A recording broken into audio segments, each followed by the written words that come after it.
Hello friends, so I just wanted to show how I use natural calm. It's kind of simple, um, but I just want to save you time so that you can have all the information before you are planning to purchase it.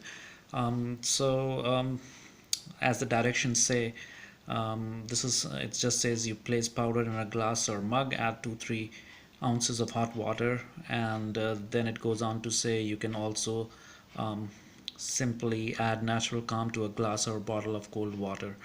So I usually, as I said in the in my blog post, I usually keep about warm water, about 125 milliliter in half a teaspoon, and that's what I'm going to do right now.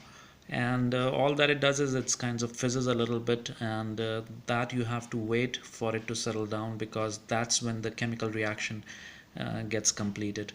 And that's all to it. There is nothing extraordinary or difficult about this.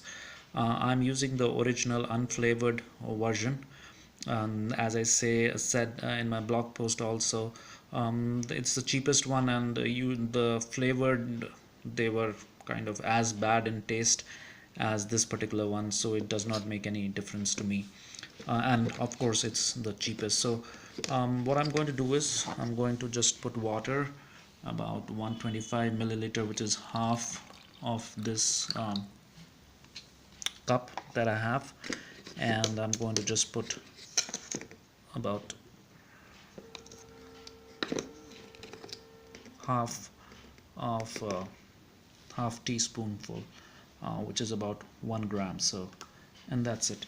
And now you can see that this kinds of fizzes a little bit, and that's what you have to wait for this chemical reaction to complete, and then you can actually drink it within 4 or 5 minutes. But I usually keep it, and for I usually make it early in the morning for myself, and then I let it stay, and then I take it in the afternoon, and after dinner and before sleeping.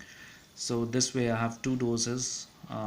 I split whatever dose I'm going to take into two parts, and then I have two doses of this, and that's all to it.